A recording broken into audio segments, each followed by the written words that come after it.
Feliz sábado, los invito a elevar una oración al cielo. Querido Padre que estás en los cielos, te damos gracias por este momento donde vamos a abrir tu palabra, donde tú hablarás y nosotros, Señor, escucharemos. Por eso pedimos la presencia de tu Espíritu Santo, para que Él nos transforme, para que Él nos ayude a ser parte de esa generación que estará en pie cuando Jesús vuelva, de ese grupo, ese remanente victorioso que saldrá triunfante, Señor, en medio del caos que vendrá.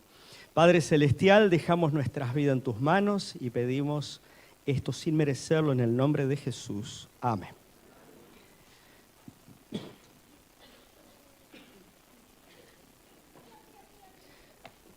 Muy feliz sábado, queridos hermanos.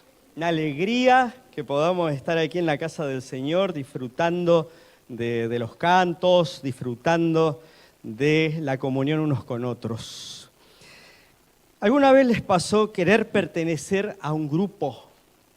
Y decir, yo quiero ser parte de ese grupo, me gustaría, ¿no?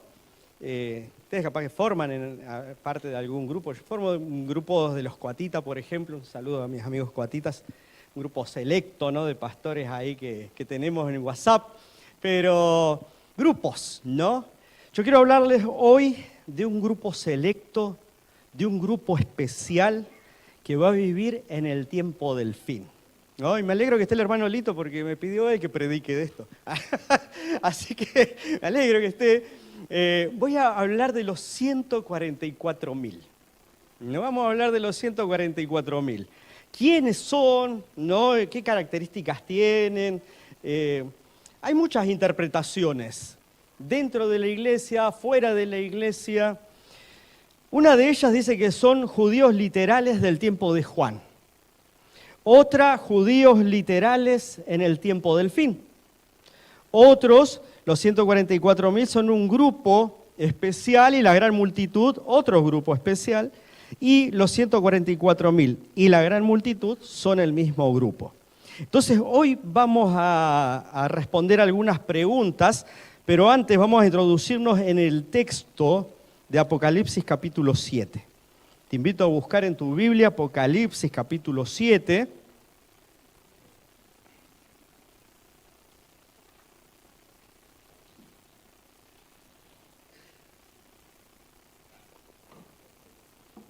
Apocalipsis capítulo 7, versículo 1 dice esto.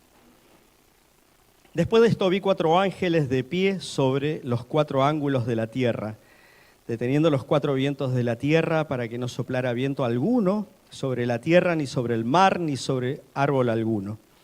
Vi también otro ángel que subía desde donde sale el sol y que tenía el sello del Dios vivo. Clamó a gran voz a los 4 ángeles a quienes se le había dado el poder de hacer daño a la tierra y al mar, diciendo, no hagáis daño a la tierra, ni al mar, ni a los árboles, hasta que hayamos sellado en su frente a los siervos de nuestro Dios. Y oí el número de los sellados, 144.000 sellados, de todas las tribus de los hijos de Israel. De la tribu de Judá, 12.000. Y después cada una de las tribus tiene 12.000. La tribu de Gad, Aser, Neftalí, Manasés, Simeón, Leví, Isaacar, Zabulón, José y Benjamín. Versículo 9. Después de esto miré y vi una gran multitud, la cual nadie podía contar, de todas las naciones, tribus, pueblos y lenguas que estaban delante del trono y en la presencia del Cordero, vestidos de ropas blancas y con palmas en sus manos. Clamaban a gran voz diciendo, la salvación pertenece a nuestro Dios, que está sentado en el trono y al Cordero. Y todos los ángeles que estaban en pie alrededor del trono y de los ancianos y de los 4 seres vivientes, se postraron sobre sus rostros delante del trono y adoraron a Dios, diciendo, amén, la bendición, la gloria, la sabiduría, la acción de gracias, la honra, el poder y la fortaleza sean a nuestro Dios por los siglos de los siglos. Amén. Entonces uno de los ancianos habló, diciéndome, estos que están vestidos de ropas blancas, ¿quiénes son y de dónde han venido? Yo le dije, Señor, tú lo sabes. Él me dijo, estos son los que han salido de la gran tribulación. Han lavado sus ropas y las han blanqueado en la sangre del Cordero. Por eso están delante del trono de Dios y les sirven día y noche en su templo. El que está sentado sobre el trono extenderá su tienda junto a ellos, y ya no tendrán hambre ni sed, ni el sol caerá más sobre ellos, ni calor alguno, porque el Cordero que está en medio del trono los pastoreará y los guiará a fuentes de aguas vivas. Y Dios enjugará toda lágrima de los ojos de ellos. Ahora vamos al capítulo 14. Allí en el capítulo 14, del versículo 1 al versículo 5, encontramos la segunda referencia a los 144.000. Y dice: después de esto miré y vi que el Cordero estaba de pie sobre el monte de Sión, y con él 144.000 que tenían el nombre de él y el de su padre escrito en su frente. Oí una voz del cielo como el estruendo de muchas aguas y como el sonido de un gran trueno. La voz que oí era como de arpistas que tocaban sus arpas. Cantaban un cántico nuevo delante del trono, delante de los 4 seres vivientes y de los ancianos. Nadie podía aprender el cántico, sino aquellos 144.000 que fueron redimidos de entre los de la tierra. Estos son los que no se han contaminado con mujeres, pues son vírgenes. Son los que siguen al Cordero por donde quiera que va. Estos fueron redimidos de entre los hombres, como primicias para Dios y para el Cordero. En sus bocas no fue hallada mentira, pues son sin mancha delante del trono de Dios. Aquí encontramos entonces las dos referencias. Apocalipsis 15 también nos habla una referencia, pero sin nombrar en sí, que son los 144.000. Entonces, vamos a responder algunas preguntas. En primer lugar, ¿quiénes son los 144.000? Bien, ¿quiénes son? Para entender esto necesitamos ubicarnos en Apocalipsis capítulo 7, volvemos al capítulo 7, y vamos a ver que el capítulo 7 está entre el capítulo 6 y el 8. Muy bien, vamos bien. Entonces, capítulo 6 nos habla directamente de los sellos. Pero si ustedes se fijan en el capítulo 6, viene hablando de primero, segundo, tercero, cuarto, quinto y llega al sexto. Y en el versículo 14 encontramos que dice que el cielo se replegó como un pergamino que se enrolla y todo monte y toda isla fueron removidos de sus lugares. Los reyes de la tierra, los grandes, los ricos, los capitanes, los poderosos, todo esclavo y todo libre, se escondieron en las cuevas y entre las peñas de los montes. Y decían a los montes y a las peñas: caed sobre nosotros y escondednos del rostro de aquel que está sentado sobre el trono y de la ira del Cordero, porque el gran día de su ira ha llegado. Y ahora viene una pregunta: ¿y quién podrá sostenerse en pie? Fíjense que aquí vienen los sellos, se abre otro sello y ahora viene el día de la ira del Cordero. Capítulo 8, versículo 1, dice que se abre el séptimo sello. El capítulo 7 es un paréntesis. El capítulo 7 tenemos que tener en cuenta que es un paréntesis y en Apocalipsis se utiliza mucho esta estructura, donde muchas veces encontramos que el profeta va y viene, no va a una escena y resulta que después deja esa escena, abre un paréntesis, sigue con otra cosa, parece que sigue con otra cosa, pero tenemos que tener en cuenta que está relacionado, después avanza, da pequeños vistazos de una cosa que después amplía. Entonces, tenemos que tener en cuenta que el Apocalipsis no lo podemos leer de manera cronológica. El error que muchos cometen es querer leerlo secuencial, cronológico, y se encuentra que no, porque hay bloques proféticos y hay también paréntesis proféticos. Y el capítulo 7 es uno de ellos. El capítulo 7 se abrió el paréntesis para responder a una pregunta. Y una pregunta fundamental, que es la que leímos recién. Cuando venga Jesús, ¿quién se va a poder mantener en pie? Esa es la pregunta y el capítulo 7 nos muestra cuál es la respuesta. La respuesta es los 144.000 sellados. Por eso, mis queridos hermanos, ¿quién es este grupo? Este grupo es la generación, es el grupo, no el grupo de los redimidos que estén vivos cuando Jesús vuelva. Cuando Jesús venga en gloria y majestad, van a estar allí los redimidos en pie. Y si le tenemos que poner el nombre, los 144.000. ¿Bien? ¿Vamos bien hasta ahí? Entonces, los 144.000 dice allí que se encuentran en un momento interesante. Hay 4 ángeles que sostienen los vientos y que antes que el Señor manda que se retiren los ángeles sosteniendo los vientos, tiene que sellar. Bien, entonces, estos 144.000 son los creyentes que van a estar sellados para la gran catástrofe, para el gran conflicto final que va a tener que enfrentar, ¿no?, la iglesia militante en ese contexto. Por eso es que necesitamos entender que el sellamiento se va a dar justamente en este contexto. Y hay que entender 2 cosas. En primer lugar, Efesios capítulo 1, capítulo 4 nos habla de un sellamiento que es del Espíritu Santo cuando uno acepta a Jesús como Señor y Salvador, ¿no? Aquellos que aceptaron a Jesús, aquellos que aceptan diariamente a Jesús, son sellados por el Espíritu Santo.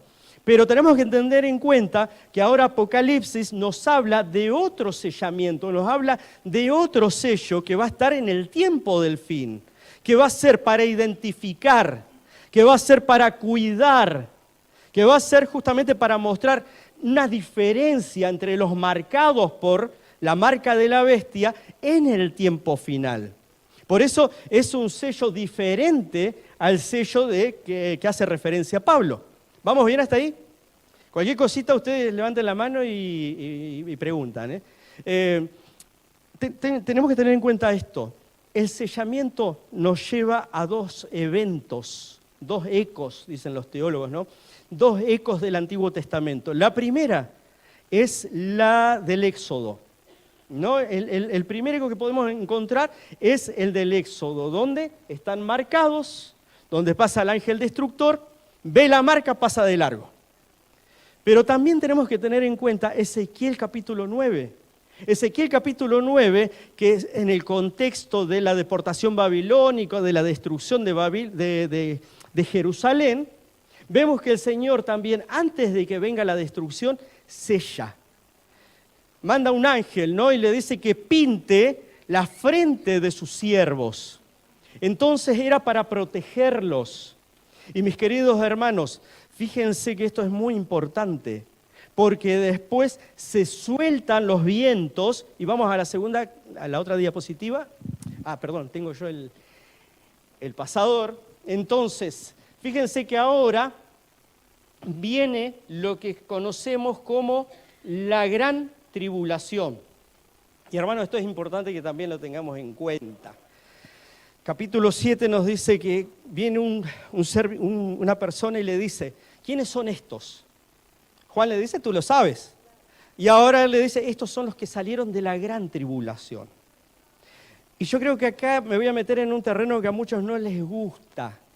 Cuando yo entré a la iglesia adventista me di cuenta que este era un tema vidrioso, ¿no? Me di cuenta de que hay a muchos que cuando le hablamos del tiempo final se le pone la piel de gallina. Porque dicen, no, en la gran tribulación. La gran tribulación hace referencia a muchas cosas que van a venir, que ustedes pueden leerla tranquilamente, Apocalipsis 13, Apocalipsis 15, 16, 17, que es el momento del gran conflicto final, donde hay una bestia que sale del mar, una bestia que sale de la tierra, hacen una imagen de la bestia, resulta que hay una imposición a una marca de la bestia, que es el famoso 666. A esto tenemos que tener que se les impone que el que no tiene la marca no puede comprar ni vender. Entonces, muchos dicen, no, yo no quiero estar ahí. Y me he encontrado, ¿no?, que los evangélicos, si ustedes hablan con una persona evangélica, soluciona esto de la gran tribulación de una manera interesante. Ellos tienen una creencia que se llama el rapto.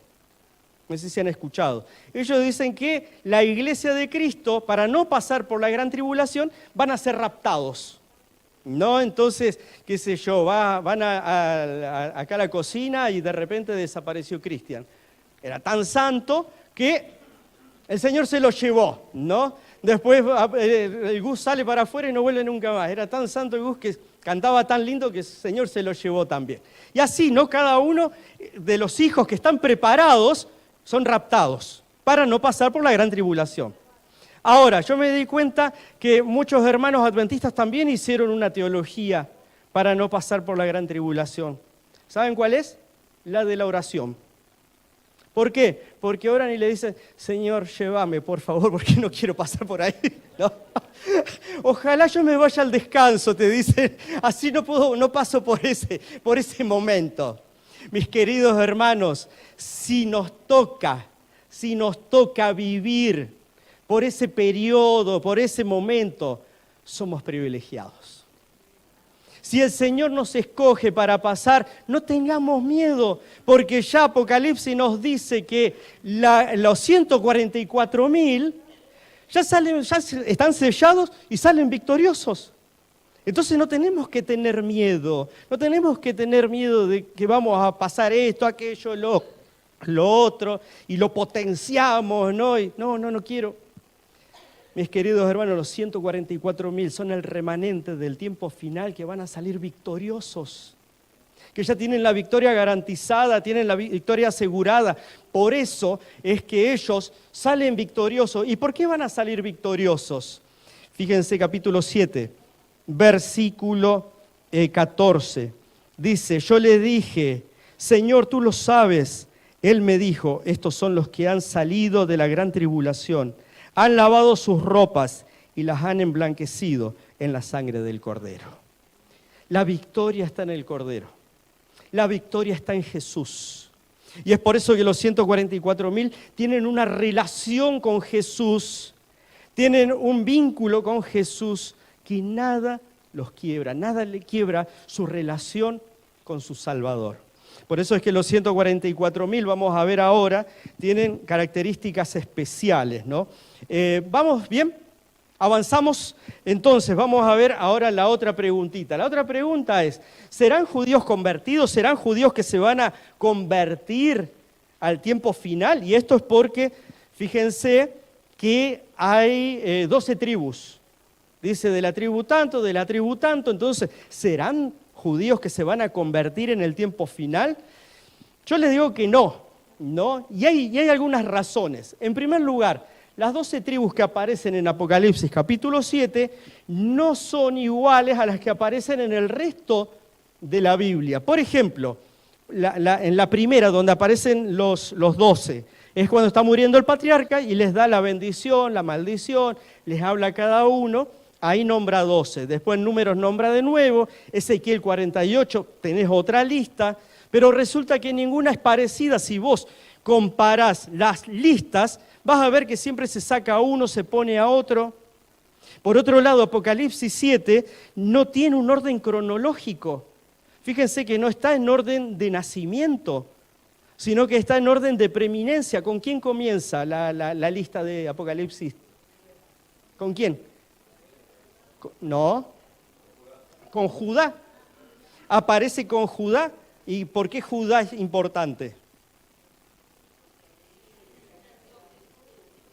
Así es, porque Jesús es de la tribu de Judá. Él es el líder, ¿no?, del nuevo Israel. Él es la cabeza del nuevo pueblo de Dios. Por otro lado, las 10 tribus del norte habían desaparecido ya en la conquista de Asiria. Ustedes saben, lo pueden leer allí, que desaparecen. Es más, los samaritanos vienen justamente de esa amalgama que hay entre pueblos paganos y el pueblo que era de Israel. En la época de Jesús habían pocas personas que podían decir, yo pertenezco a la tribu de... ¿Quiénes son algunos? A ver, que me digan. ¿Quién podía hacer uso de su genealogía? Leví, muy bien. ¿Por qué Leví? Porque estaban los sacerdotes, así que el sacerdote sí o sí tenía que tener su genealogía bien clara para decir, yo pertenezco a la tribu de Leví. ¿Quién más? Benjamín, muy bien. ¿Por qué Benjamín? Bien. ¿Y había alguien que decía, yo soy de la tribu de Benjamín? Pablo. ¿No? Pablo, fíjense que él cuando saca chapa, ¿no? Dice, vieron que a veces ahí sacan chapa algunos, yo escucho que dice, yo soy de cuarta generación, quinta generación. Yo a los que me dicen, yo soy adventista de quinta generación, pienso que será un tubo de gas, digo que...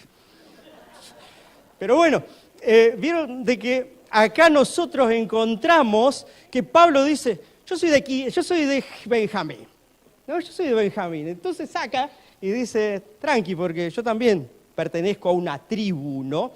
Por otro lado, ¿quién más podía hacer alusión? Judá, dijeron, ¿no? ¿Por qué? Por Jesús, ¿no? Por el linaje de Jesús. Bien, vamos bien, hermanos. Entonces, no existe el resto no podía decir, yo soy de la tribu de Manasés, yo soy de la tribu de Dan, yo soy de la tribu... No habían, ellos no tenían, porque ya se había perdido en todos esos siglos posteriores. La salvación en Cristo rompe con esa división judíos, cristianos, gentiles, judíos. Ahora la iglesia pasa a ser el pueblo de Dios. Y hermanos, amigos que están escuchando, muchas veces me han hecho la pregunta, ¿el pueblo de Israel todavía es el pueblo de Dios? No, el pueblo de Israel no es más el pueblo de Dios. ¿Cuándo dejó de ser pueblo de Dios? ¿Cuándo? Con la muerte de Esteban. Cuando se cumplen las 70 semanas, el pueblo judío dejó de ser el pueblo de Dios. Es más, estaría para hablar otro tema, pero cuando analizan el sermón de Esteban, es un sermón pactual. Es un mensaje profético pactual donde él ahora le está exponiendo el pacto a Israel, a los representantes, y entonces, ¿qué hace el pueblo? ¿Qué hacen los que estaban ahí presentes escuchando el sermón profético pactual de Esteban? Lo matan.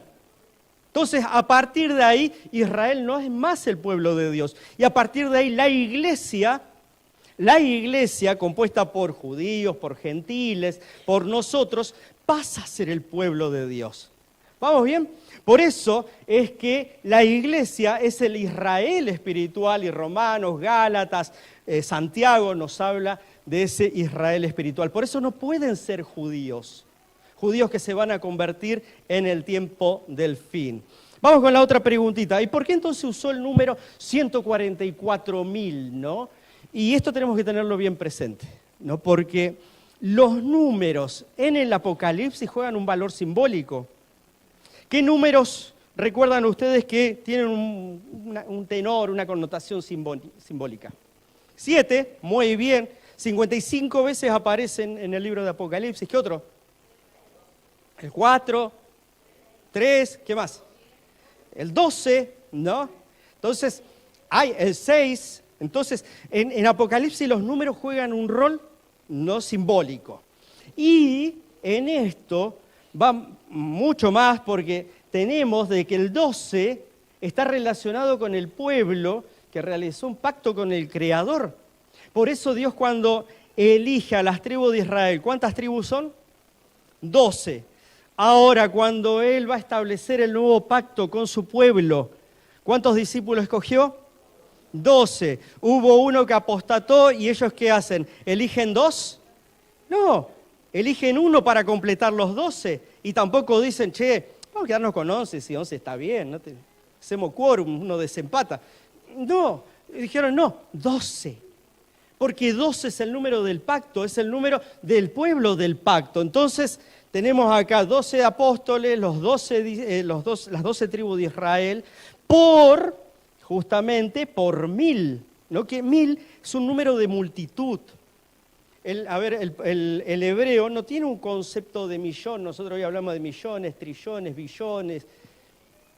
Para ellos el 1000 era lo más que había, ¿no? Era lo que tenían. Por eso encontramos que 144.000 no es un número literal, porque el contexto del libro, el contexto de interpretación, nos dice que en realidad es simbólico. No es que está hablando de que cuando Jesús venga va a haber 144.000 exactos. sino que va a haber mucha gente que va a estar en pie cuando Jesús vuelva. Por eso, mis queridos hermanos, más que un número, los 144.000 es un nombre. Es el nombre del remanente que va a estar luchando, que va a estar predicando en el tiempo del fin.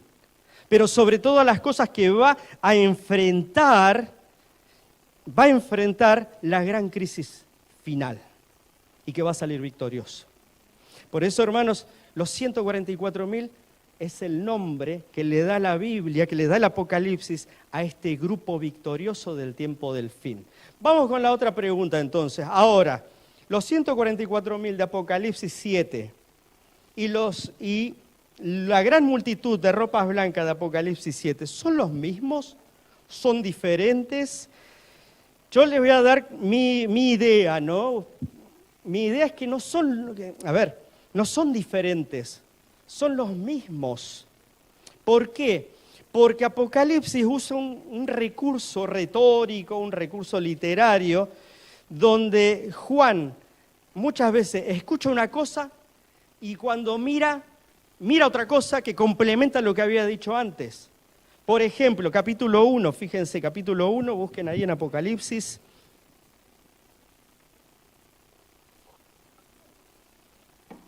Dice ahí en Apocalipsis capítulo 1, versículo 10, dice: estando yo en el Espíritu en el día del Señor, oí detrás de mí una gran voz como de trompeta. Entonces él lo que escucha es una gran voz como de trompeta. Pero ahora en el versículo 12 dice: me volví para ver la voz que hablaba conmigo y vuelto, vi 7 candelabros de oro.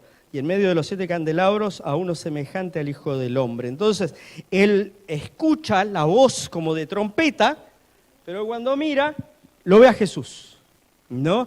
Complementa la idea. Ahora, en el capítulo 5 pasa algo similar. Capítulo 5, versículo 5 dice que él lloraba mucho, que no encontraban a nadie que sea capaz de abrir el libro que tenía el que estaba sentado en el trono.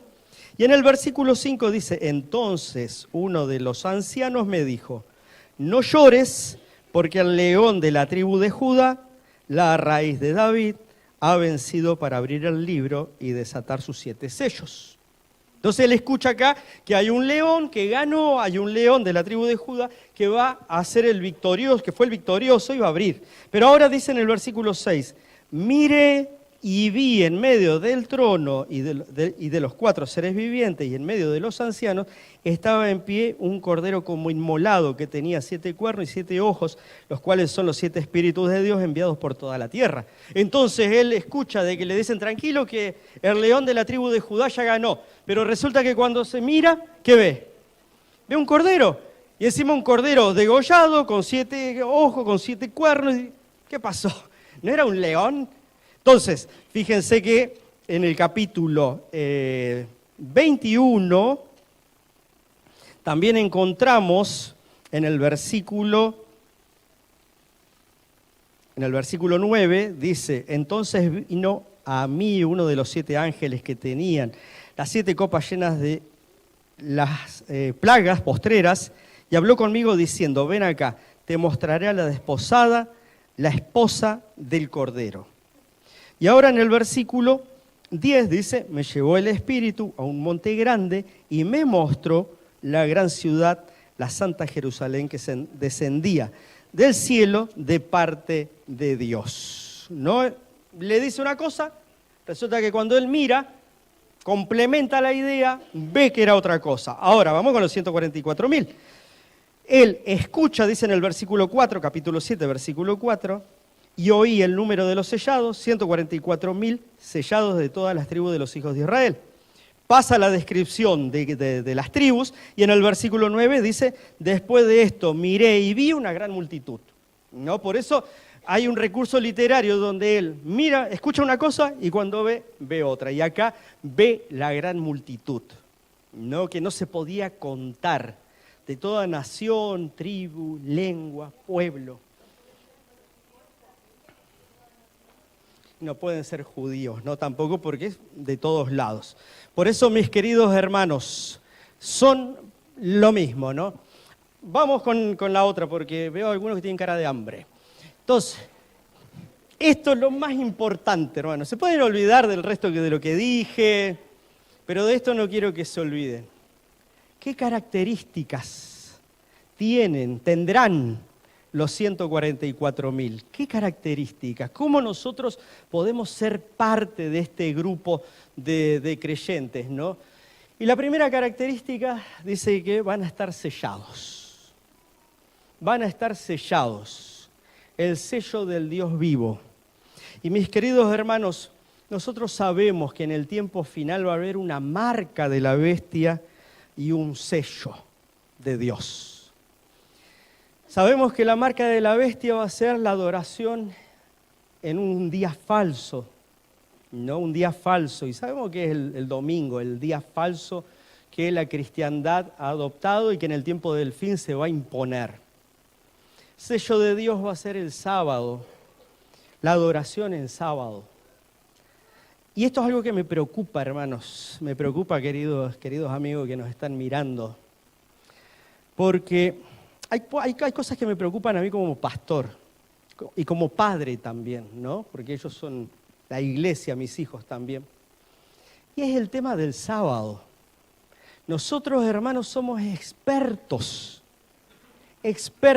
en decirle a la persona cuál es el día verdadero de adoración. ¿Es así o no?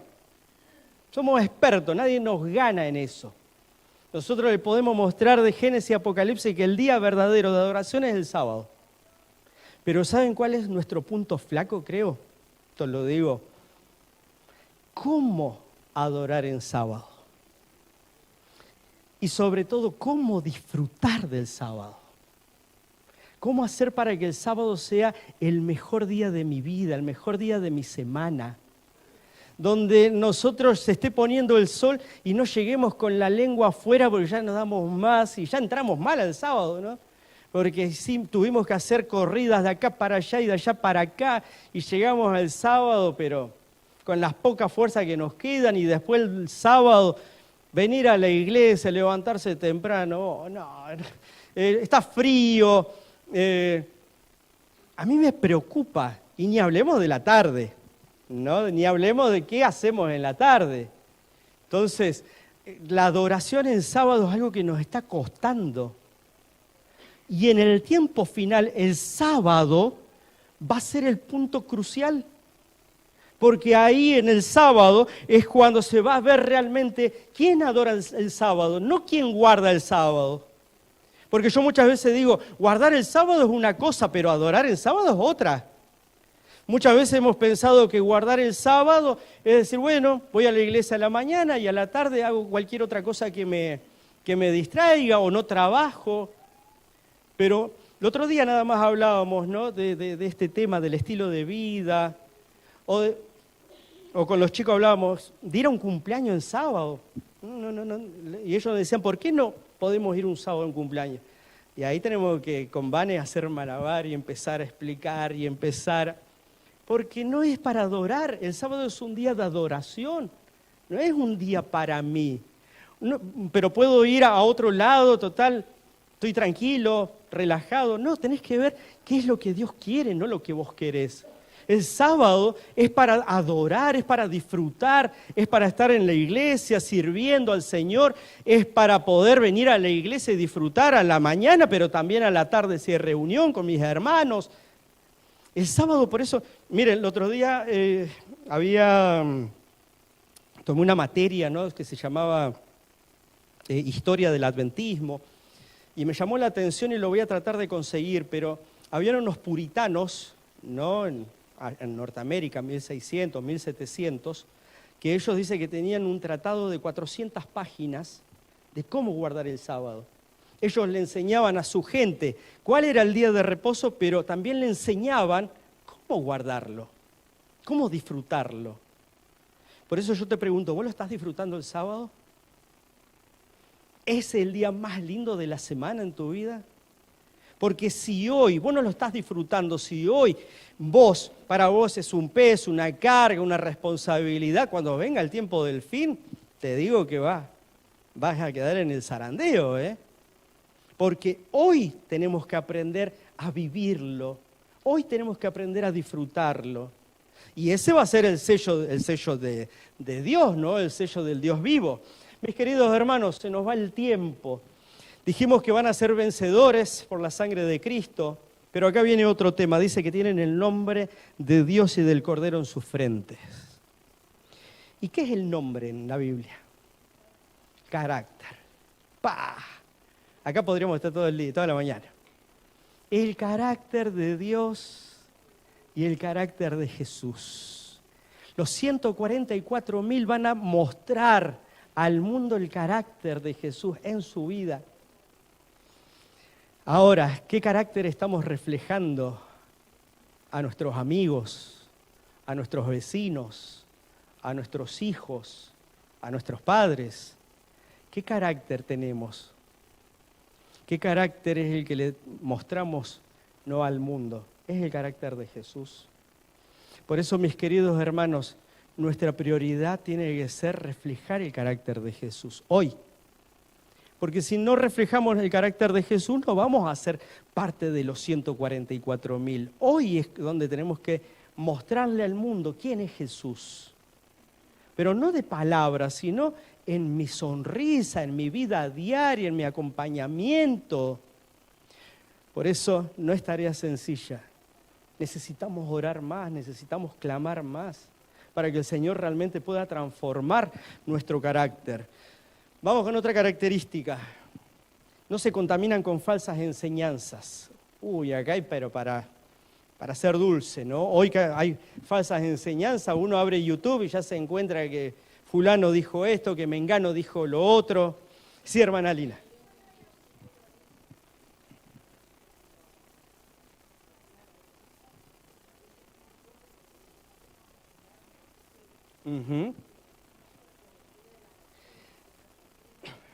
Bien, la hermana Lina hace referencia de que en Apocalipsis 14 dice que no se contaminaron con mujeres, pues son vírgenes. Fíjense que si tomamos esto de manera literal, los casados y las mujeres están en el horno. Así que solamente entrarían los varones solteritos y que se conservaron castos, ¿no? Entonces, fíjense que estamos en el horno. Menos mal que no es literal, es simbólico. Entonces habla en el contexto de la ramera y sus hijas, las rameritas, ¿no? Entonces habla de la ramera espiritual y sus hijas espirituales que van a estar enseñando falsas doctrinas. Por eso es que los 144.000, en medio de las falsas doctrinas, porque van a haber falsas doctrinas, falsos profetas, ellos van a saber discernir. Van a saber discernir, van a ver algo en YouTube y decir, no, esto no es de Dios. Van a ver algo en el Facebook, en el Instagram, no, esto no es de Dios, esto es una falsa doctrina. Por eso, hermanos, hoy tenemos que aprender a discernir. Hoy tenemos que saber qué es lo que viene de Dios y lo que realmente no viene de Dios. Otra característica, no enseñan tampoco mentiras, ¿no? Tampoco van a enseñar mentiras engañosas que van a estar confundiendo a los demás. Y esta última, quiero cerrar, dice que siguen al Cordero donde quiera que va. Es decir, que son fieles a la voluntad de Jesús.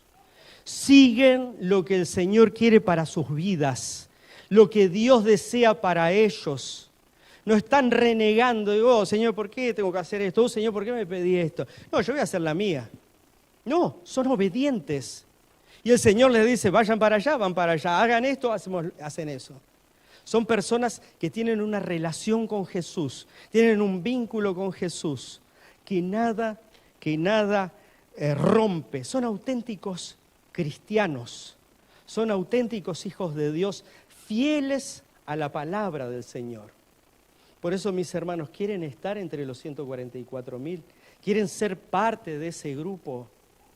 Necesitamos hoy entonces que el Señor nos transforme, ser verdaderos cristianos, porque en el tiempo del fin va a venir un zarandeo, capaz que en otro momento predique del zarandeo, no va a venir un zarandeo donde ahí se va a marcar quién es quién.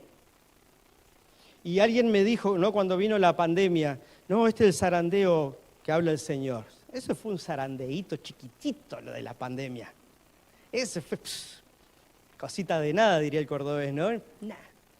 Entonces, Enrique entendía, cosita de nada, ¿no? Entonces, es impresionante porque si la pandemia nos hizo esto, cuando venga lo que realmente es, ahí sí, hermanos, si no estamos firmes, impresionante.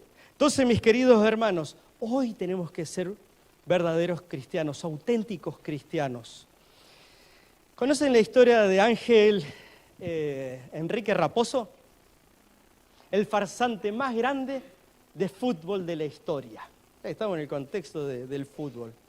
Ustedes saben que Raposo siempre soñó jugar en primera división. Él jugaba.